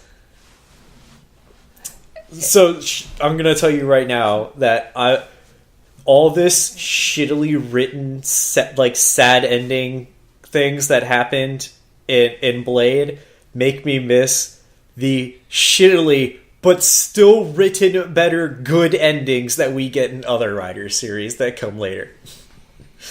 It's okay. So overall, Blade's okay. Like, for me, it was unfortunately just run-of-the-mill. Like, I didn't really find any... Like, there were a couple characters that I were like, oh, these are cool characters. Like, I liked Tachibana. I was okay with Mutsuki for some of his shit, but not all of his shit. Kenzaki as a main character is fine. I wish there was more to him. Unfortunately, for whatever reason, like... he doesn't get that much, like, he gets a development arc, but it's really weird. It's done super early instead of spanning across the show or anything, and it's not even like that significant. Like, the character who gets the most development in the entire show is Mutsuki. Is Mutsuki? Well, no, Hajime he gets a little bit of development. All of Kenzaki's and Tachibana's development is front-loaded. All of Hajime's development is back-loaded, and Mutsuki's the only one who gets it consistently across the show. Yeah, I can see that.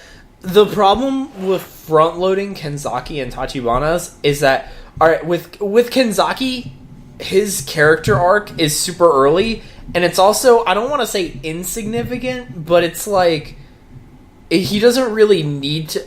He himself doesn't really need to change as a person. He just needs to grow resolve, which is like that's it. Like I don't like. Obviously, that's a thing that people need to do as characters, but there wasn't much beyond that. Like okay, so I don't know if this is like a thing in Japanese or whatever, or if this is some kind of like culture barrier, but all right, so or maybe it's something I'm missing about the character, me personally. Maybe it's like my personality. But when Kenzaki says something like, "I'm a writer because it's my job. My job's to protect people," like he says it really casually, and to me that doesn't seem like how I would want that character to say that kind of thing. Like are you trying to get what I'm talking about? Like when I hear him say, "Oh, this is my job." When people ask him, "Why are you a writer?" and he goes, "Oh, it's my job." There's a character who has those same dialogue lines in O's. He's like, "I'm a writer because it pays lots of money," and he is written far better than Kenzaki. Yeah, it's like, I'm not saying Kenzaki is bad because, it's like, being a writer is my job and he's greedy or something like that. I'm saying, like, he's saying it really like, I'm punching in onto my 9-to-5 Kamen Rider job. Like he doesn't, like, he's not, part of it was like, he's kind of half-assing it, but now he's whole-assing it. And it's like, I don't know. Maybe it's something with me. Maybe it's some kind of like barrier. Like I think I kind of get what they were going for. Like he just sees it as something so natural and so like innate to what he should do at this point. Like after he gets his whole like Hirose berating him after the whole first couple of episodes. Remember those? Those were a little rough for me to get through because I was lost. Because I had no idea who the characters were. From episode 1, I confused Hajime for Kenzaki multiple times in the first couple of episodes. I'm not joking. Yeah, I know. Like, it was just really rough in the beginning, and then Kenzaki gets his thing, and Hirose berates him like, Kamen Rider's job is to protect people. And I'm like, I kind of get it, like, he just sees it as like this innate thing, like, protecting people, blah, blah, blah. But his nonchalantness about it was really not.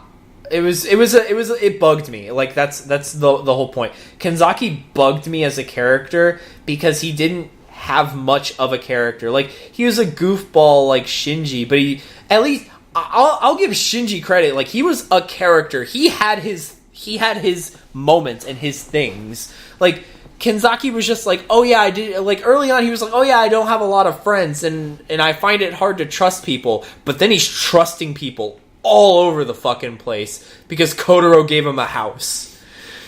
Like I get that.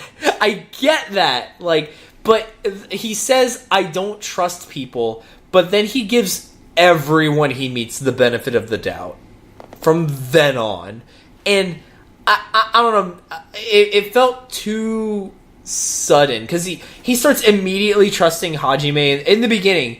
He starts immediately trusting Hajime because Hajime like did the thing with the poison sac and the he broke off the vaccine.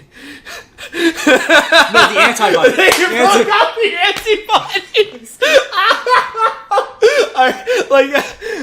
I don't want to get back into the whole antibodies conversation, but yeah, he starts. I guess like his whole trusting Hajime started like way in the beginning, but like I don't know. I just didn't feel a lot coming from Kenzaki's character. Like even though I'll say that like I didn't like Ryuki that much. Like I thought Ryuki was good in its own right. But maybe I wasn't the right kind of person to watch. I watched a Did You Know video of Ryuki. Mm-hmm. The original writer, the lead writer for Ryuki wanted 0 monsters in the show. He wanted 52 writers. I would have loved that. When I found that out, I was like, I almost lost my mind. And then they're like, but it was too expensive to design all the suits. It's like, but you had to design all the monster suits.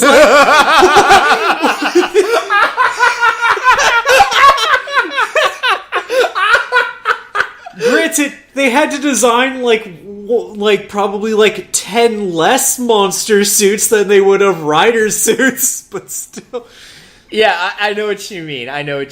Like, I would have infinitely liked that show if there were just no monsters, because the monsters were already so irrelevant. But aside from the whole Ryuki thing, like what I'm comparing it to Ryuki is like, obviously I really like Faiz. Like I said, Faiz is my new favorite over Kabuto, which was my old favorite of the 2 Rider series I had seen before this entire commentary thing started. So obviously Takumi is a character with a lot of character development, and he's got his own personality and dealings. And when I go back to of the Rider series I've seen up to this point, Ryuki is alright. I'm gonna put Blade lower than Ryuki because it was just Blade is the bottom of my list. This is the only show that I would actively give, or this is the only show that I am serious about giving less, or I'm my score for it is like 4 or something. 4 out of 5. 4 out of 10, you mean? Yeah, 10. 4 out of 10 would be a lot better than what you're saying. Yeah. So I'm probably about 4 out of 5, 4 out of 10 / 5 out of 10. Like, I probably, it's not about hating it. It's not about finding it so repulsive. It's just like, it's so nothing. The negative, like for me, the negatives definitely outweighed the positives. Because like in the other series, there were still negatives, but there was also positives. They were like really great. In Ryuki, there were some really great positives that outweighed a bunch of those negatives that showed up. Like, Ryuki had a lot of personality all over the place. The only reason I'm not big on Ryuki is like the negatives like really held it back for me in a lot of ways. But I always say Ryuki was one of the most visually like interesting and engaging. So there were a lot of interesting shots, particularly with all the mirror shots, like all of those. Like even Faiz didn't do like that much crazy like interesting shots. Like, but Ryuki Faiz had a lot of like not visually impressive shots, but a lot of like establishing shots to like the level of like some of the fights that they had. Yep. To where like in the middle of a fight, somebody either punches a concrete pillar, somebody gets knocked into a concrete pillar, and then you're like, well, I mean, they are fighting with super strength, so yeah, there's that. Yeah, exactly. Like Faiz was like consistent. Like it sold the shots it needed to sold, and that was great. And like other things in Ryuki is like, you know what? Sometimes I liked Ren. Like I liked Ren when he was with his girlfriend. Like I believed those scenes when Ren in Ryuki is with his girlfriend. I believed that. I was sold on Ren. Remember the best Ren scene when he shows up to the lawyer's office. Oh yeah. And he goes, "Hey man, I heard you're getting married. Here's a card. Don't invite me to the wedding." See? Like, because even Ren has a personality. All the Ryuki characters had personalities. They were all distinct from each other. Here in Blade, like, Hajime is Castiel from Supernatural. Yeah, he is. So I was making that comparison day one. He's got the jacket, and he's got the stone face deliveries all the time. Yeah. But Kenzaki could have been replaced with anybody. Kotaro basically didn't exist. Hirose basically didn't exist. Mutsuki was okay. He was his own kid. Like his arc was fine. Tachibana was okay. Or in the beginning, Tachibana was his character, but was his own character. But then like Later on, he was like okay, like the character. Like unfortunately, I didn't feel like the characters put their personality into the scene. Like the acting was fine. Like I didn't not believe that the actors were the characters. I feel like for Tachibana, it's a little disappointing because at the start, he had something going for him, and then as soon as that was done, they gave him nothing. It was he literally got basically no personal story after that. Like he kind of has like I'm gonna join up with Hirose's father, and I'm kind of don't want the trials to go kill Kanzaki, but with what Hirose-san told me, or Hirose the father told me, maybe the trials are important.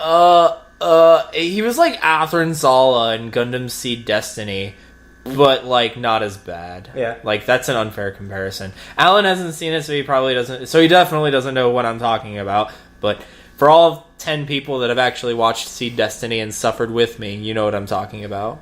Yeah, I liked how Hajime was more or less of a robot at the end of the series. Yeah. The problem I have with that is like he just has the morality rock that is Amane. Like we have Hajime only ever caring about Amane, but we don't like. I get why, but I also don't get why because they never show us why. There's the only thing is that like that one mountain scene when her dad hands Hajime the photo and says, "Oh, my family," and then like that's it. Yeah, and that's it. And Hajime,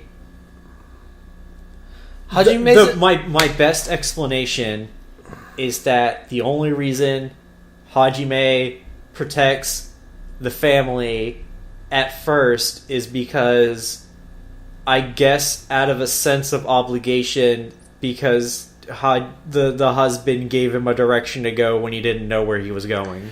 So I honestly think it would have worked way better if he had like. All right, maybe you'll disagree with me, but I think it would have worked better if he had either A, fallen in love with the mom and then also connected with Amane, or B, connected with both of them in equal measure. Like, in my personal opinion, I would have felt it better if he had protected them in basically equal measure, or been like less robotic to them but still cold to others. But he only ever warms up around Amane. Like the only other explanation is that all the initial warming happened before the events of the show, and thus we never get to see why he's even there why he even cares in the first place. So that also brings me back to my original complaint of the beginning of the show is really rough because it feels like the beginning of the show we said in the first one we said feels in the first commentary we said feels like episode 4. Yeah, it feels like they drop us in 4 episodes in. Like honestly, if the show had 3 more episodes in the front, like a 1, 2, and 3, I would that front beginning would feel a lot less difficult for me to swallow.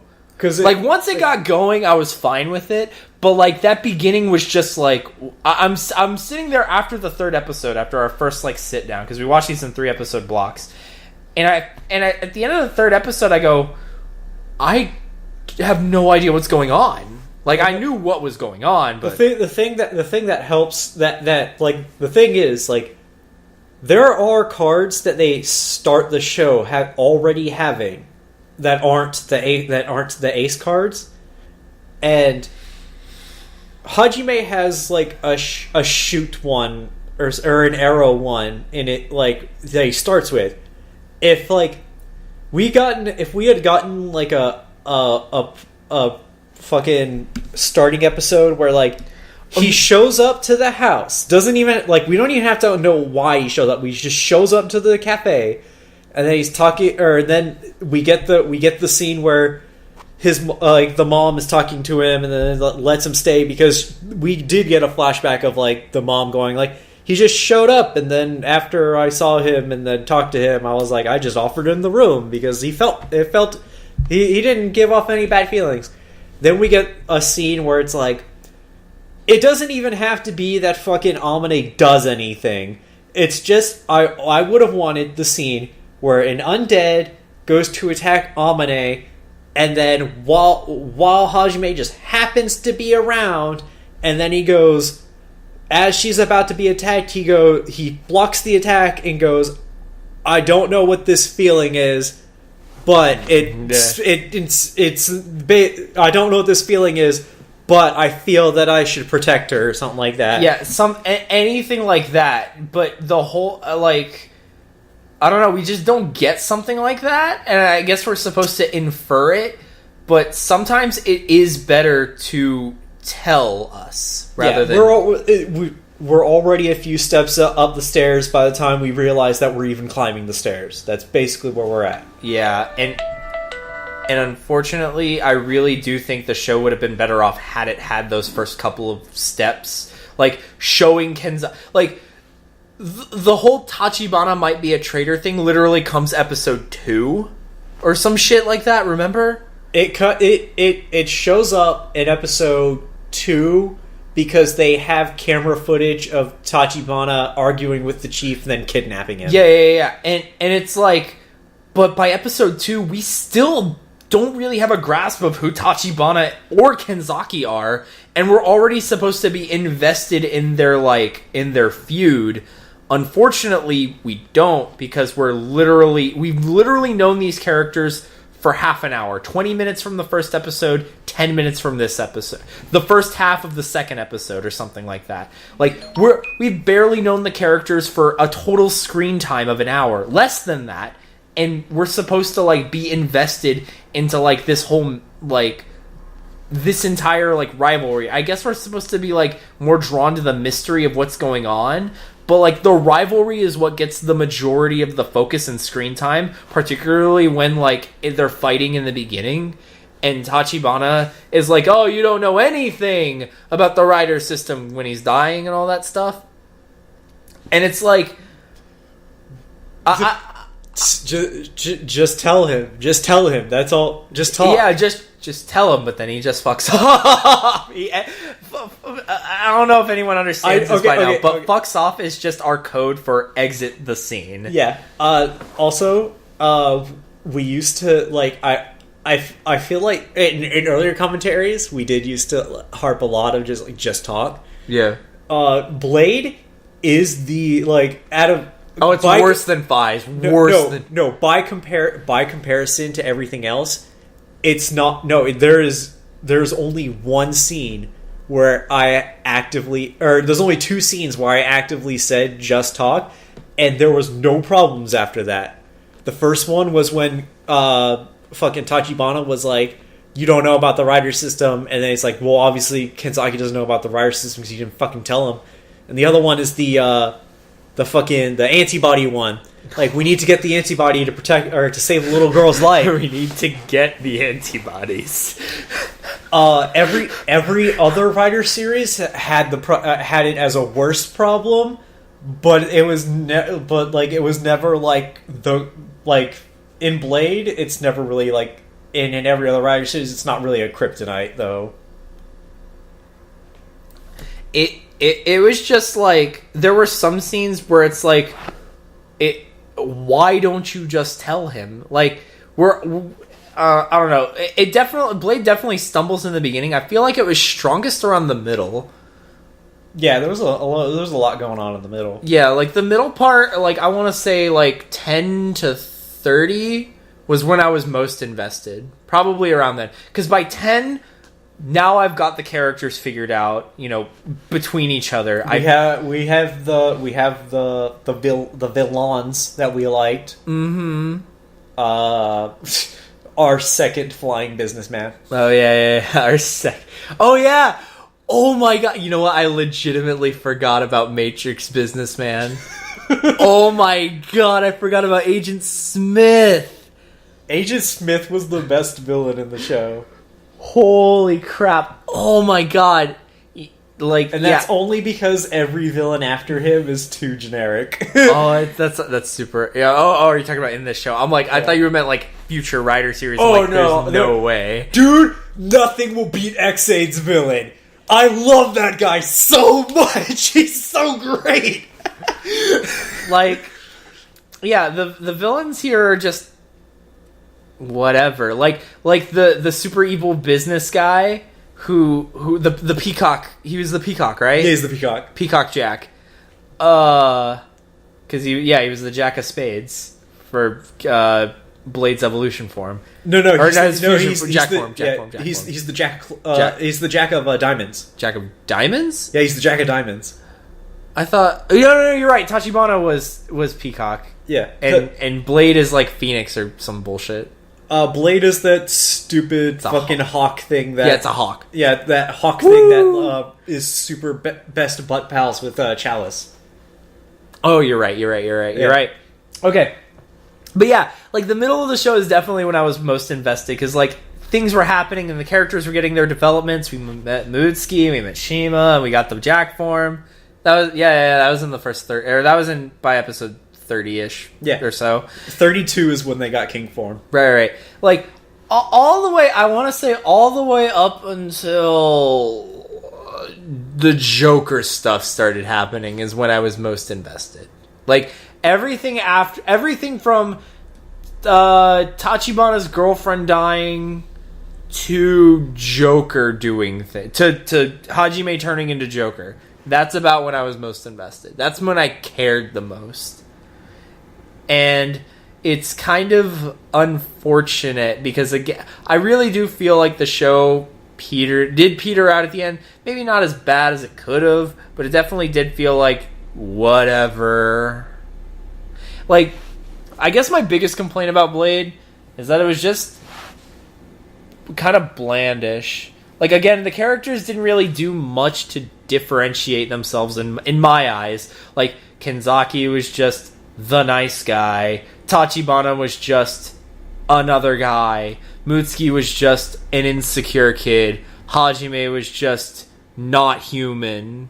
Like the not human that they have in fiction, where he's got to learn humanity and emotions and why humans are special. That kind of deal. Those were just our main 4 writer characters, and then we have like our extraneous characters, like Amane, whose entire character was just Hajime-san and being an quote unquote adorable little kid. Like she was a cute little kid, I guess. Whatever. Like, Oh, you know what's a good thing or a good descriptor for Tachibana?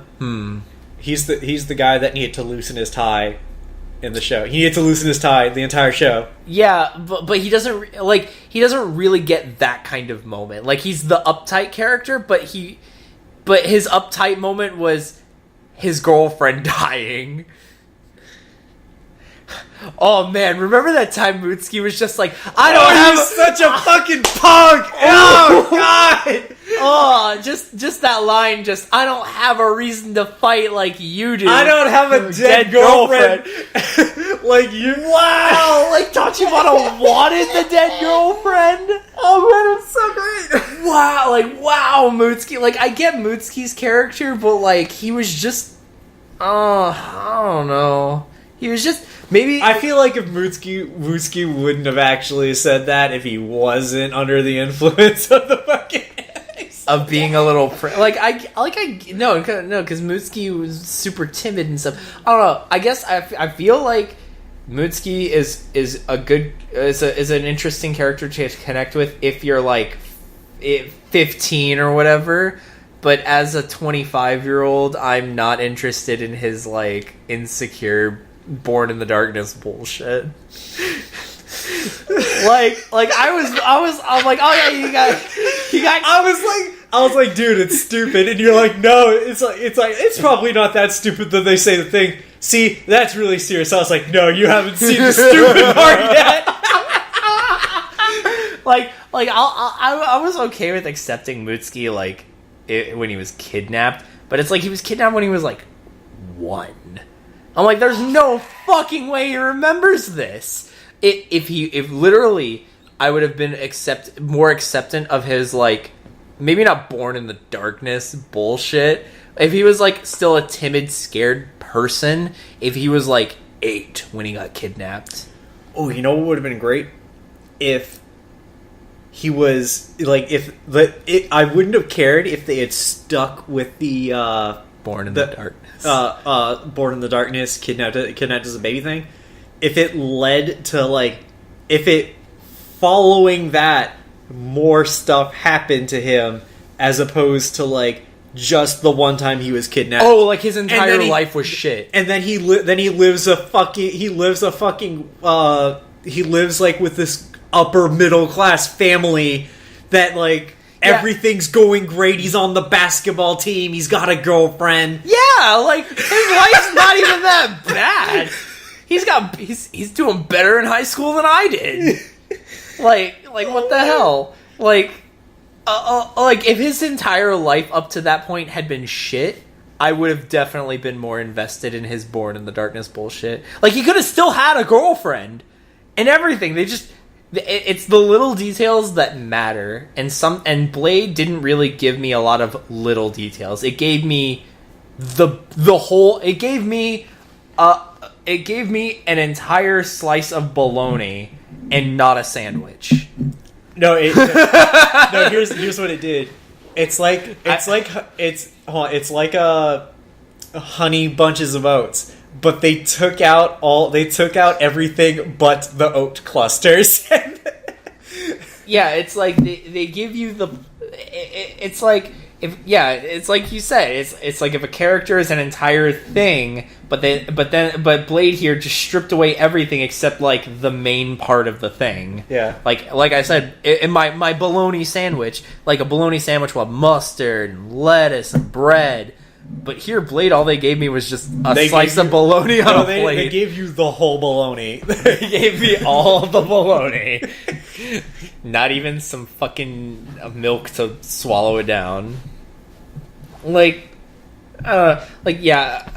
score is about 4 out of 10, 5 out of 10. Like, it's not a disgustingly horrendous series. It was just boring. I'm disappointed. There's standards leading into this, and there's standards walking out of it. Yeah.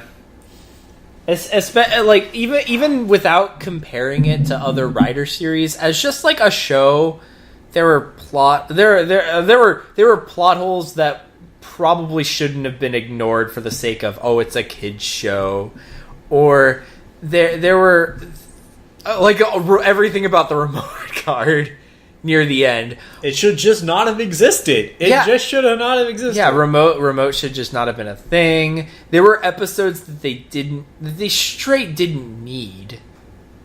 All remote did, the reason that I think remote exists in the show is because they were rather than design a few more monsters. Rather than design a few more monsters, they were like, let's just have a card that summons monsters so we can just reuse the monster. You didn't need to reuse the monsters, you had 52 to pick from! And then, by proxy of it being able to summon monsters and existing to fill that hole, it's like you took the dirt from another hole that was right next to it and made an even bigger hole right next to the one that you filled. The thing is, they didn't. So they didn't even need to develop that many more monsters for remote. They would have maybe need to make 3 more. I want to say 3 more. They need it to design. All right, maybe 5. 5 more. I would give them 5. I want to say 6. All right. If we're gonna take away, all right, you know what? No, I got it. Okay, so if we're gonna take away remote, in this hypothetical situation where we had control over this, if we take away remote and we take away those episodes where remote was used for filler, Then we could have those front 3 episodes that we were talking about. We make 3 monsters for those episodes. 1 for Kenzaki, 1 for Tachibana, 1 for Hajime to fight. That would be Bullet, Slash, and whatever Hajime's card was. Arrows or something like that. Kenzaki had 3 cards. In the beginning? He had Tackle? He had Beat, Tackle, and Slash. We can just say that 2 of those cards were already were still sealed. Tachibana had Bullet, and Fire. Didn't he also have Chop, or did he get Chop later? And Chop. Yeah, Chop. Yeah. So like, you know what would have been? You know what? Oh no. Kenzaki gets Thunder later, but you know what? We could have and then Chalice gets Wind later. Whatever. Either way, it's like we could have. They had enough cards to make those 3 episodes. Yeah, they all right. So then, if we take away Remote, then we make a thing for Fire, which we already had a design for, because they have the cards, and when they show the cards for like, Slash You, Lightning, Mach, and all that good stuff, they show the card. So it's like I think those are the only 3 cards they do that animation for.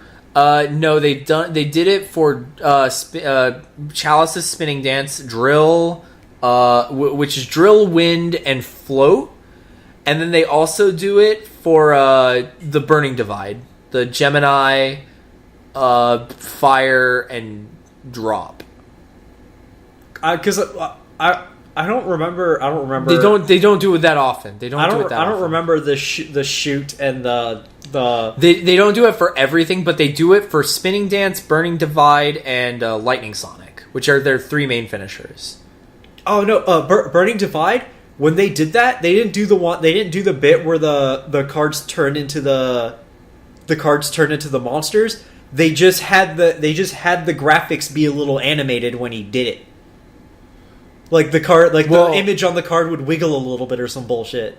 Or whatever. But the point is, they had designs. They just could have. But then they were just like, let's make Remote and be lazy, and then that opened up plot holes.